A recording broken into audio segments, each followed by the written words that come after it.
It's another day, and I'm at the local Lowe's getting some Sackcrete. We're gonna pour some footings that I didn't do yet because I was waiting for the backfill to be done. So that's it, I'm headed to the mountain. What in the world?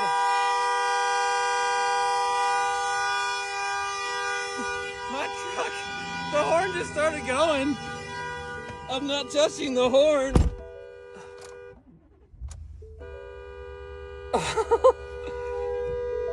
I guess I'm gonna park it. I don't know what to do right now. Sorry, people. They think I'm crazy. Oh, there it goes. It stopped. I have never seen that happen before. I thought someone was honking at me. All right, onward. Hey, what's going on, man? Welcome back. Yeah. It's nice to have you back there. Good to be bum. back. I've been skiing for like 5 days. Good to be back. I didn't go anywhere. I was here the whole time. Yeah. House looks good. We haven't done anything since you were gone. Oh. Today's video is brought to you by True Work Workwear. And if you haven't noticed, that's the gear that me and the guys are always wearing.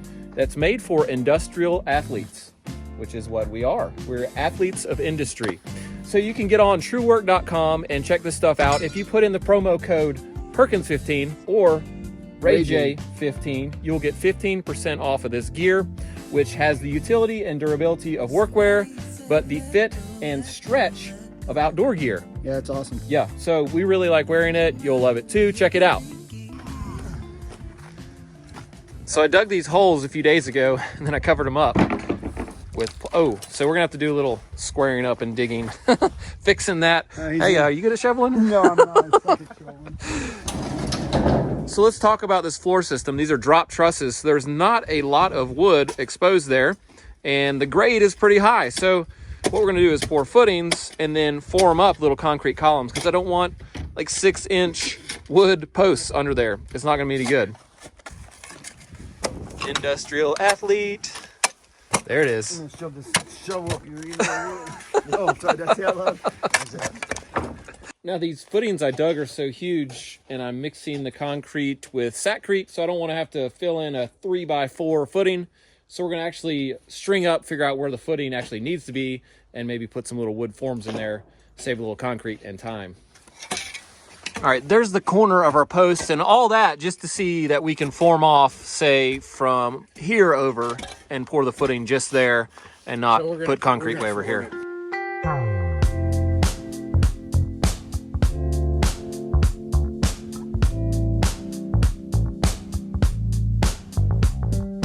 Pro tip here, we didn't use a real diagonal there to get those points. We used the pro tip way.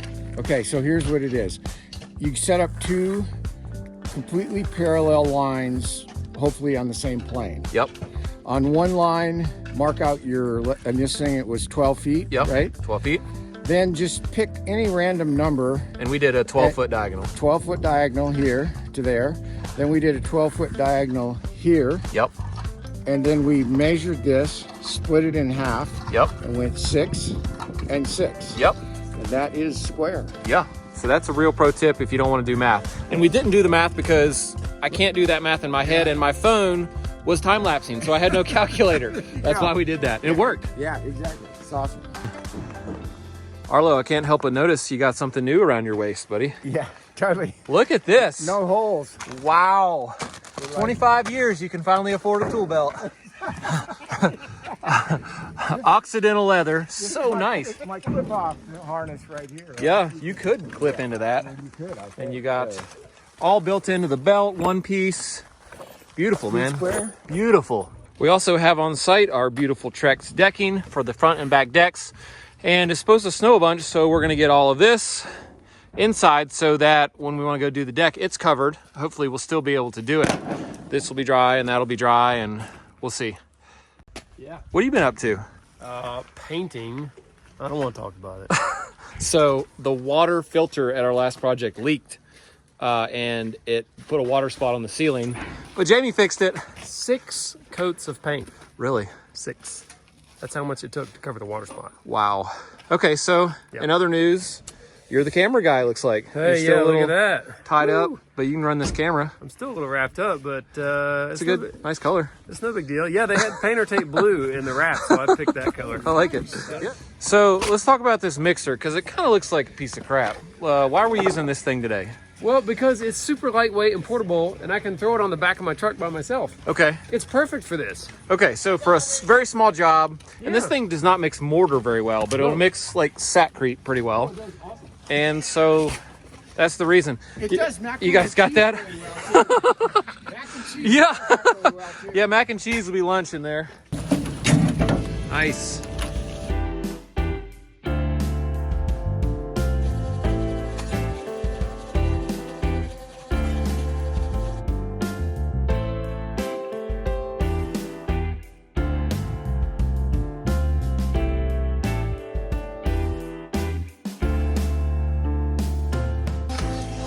So we're gonna dump one batch of concrete in, give us a little base, and then we're gonna put the steel in so the steel isn't sitting right on the dirt.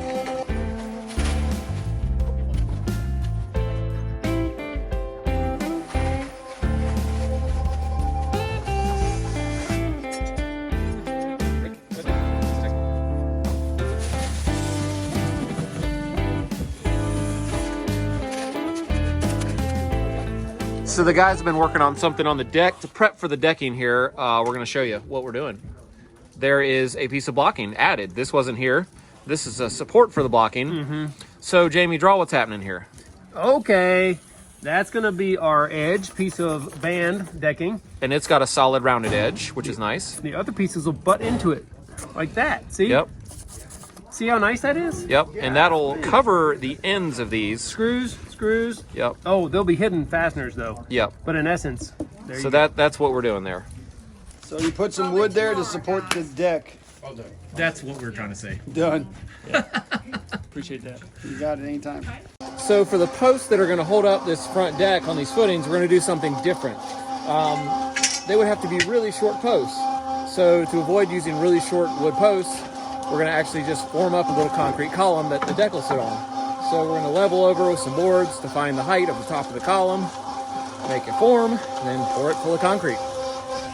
So I can say this is one way to do it. Okay, this isn't the way we normally do it or anything, but Actually, we've never done this like this. right, but this is the way we're doing it. Okay. So now we can just measure up to our temporary sort of framework here. Yep.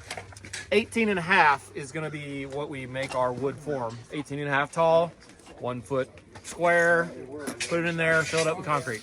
I don't see why not. Yeah, so that's one way to do it. Why are you staring at us? Okay, so what Did you guys call each other this morning It's just and then wear the same clothes on purpose? We talk all the time. I'm on 70 and a half. Did anybody actually stay up till midnight on New Year's? Yeah, I did. You did? not me. I think I went to bed about 9 o'clock. I figured that much, Arlo. I wasn't going to then. We Oh, hey. Hey, I missed that earlier. Whoa. That's right. Wow. That's real sheep right there. It is real sheep, so It actually is. Soft it on the is real hips. sheep, yeah. What size is it, though? It's large.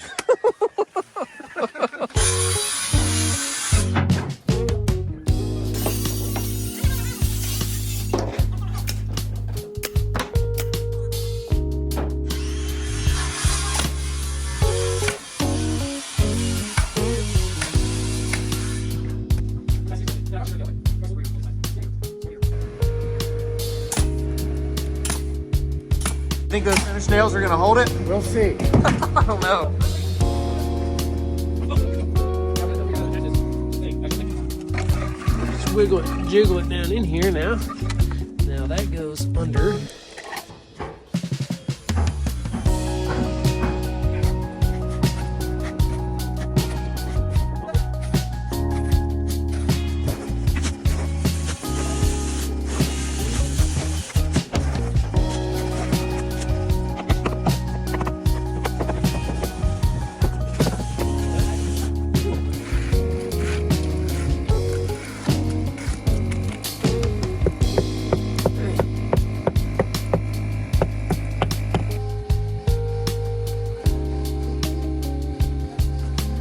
Now it's tempting to get going on this decking because I want to see it done. It's going to look great.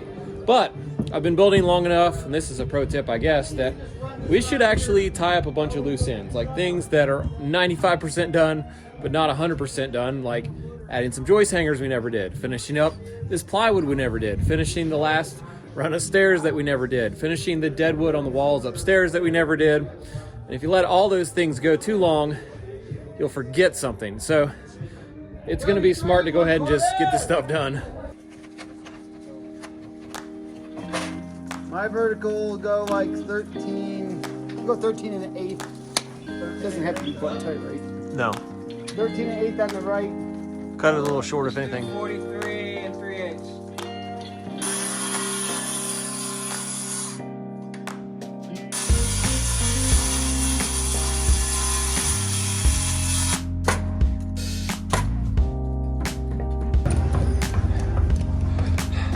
I'll tell you all this.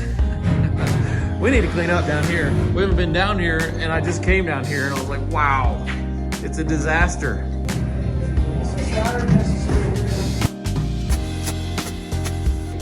Wow, pro tip of the day, get a positive placement nailer. I smashed my fingers worse putting these little hanger nails in than any other way I've ever smashed my fingers. True that? True that. Yeah. I'm going to put my personal approval on this tip of the day because I witnessed a man, Mr. Dave Nelson, smash his fingers so hard while putting on a joist hanger nail that he actually, the very next thing he did 2 seconds later was go barf over the handrail on the deck because it hurt so bad. Wow. So there's not been any hangers on that thing the whole time? Nope. Just hanging on by a thread. That's a leap of faith right there, brother.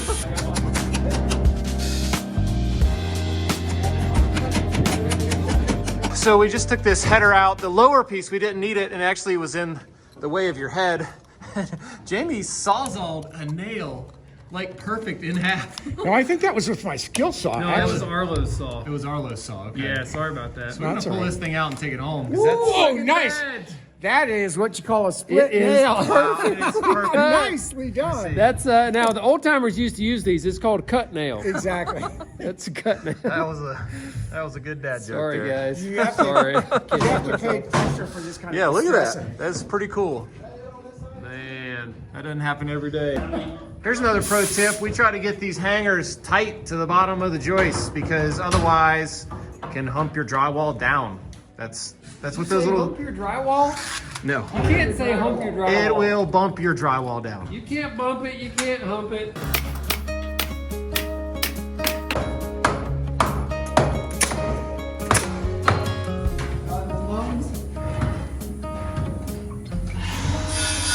So Jamie and Arlo got these stairs going on. I'm gonna jump up and finish the sheetrock nailers, AKA deadwood, up in the attic on top of the walls. So there's a sheetrock nailer, in case you're not familiar. It's where the sheetrock on the ceiling terminates into the wall. You have to nail it to something. So there's no rafter on top of there to nail it to, so you have to add a nailer on top of the wall. On a few of the walls like this one that just end, we're gonna add a nailer on top, and then we'll add a piece of blocking between the truss bottoms to lock the thing in, like side to side, that way. Wanna get started on something new now? Yeah, let's get these nailers done. Comes home from vacation, always do work. Yeah, so we were working with Arlo last week, and he was showing off his new technology that he has. It's called a plumb bob. Ooh, Yeah, it's pretty sweet. that is a new technology. It looked like a giant fishing weight or something like that, but You got your hard hat on, Jono? Yes, sir. Well, that'll work. Here's case in point here. I waited. Now I'm having to work around this plumbing vent pipe instead of him drilling a hole through my nailer. So, 45, 5/8, cross cut.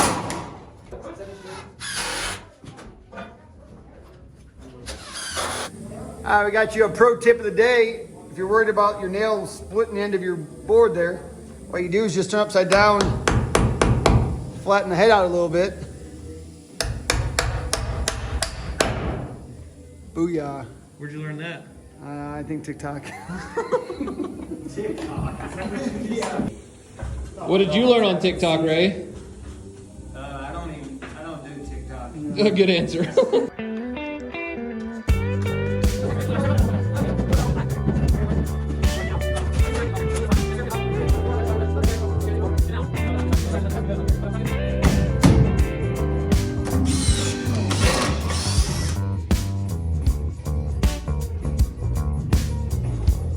Get them carpenters work as smugglers.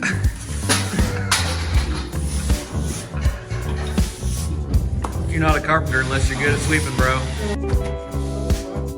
Yep.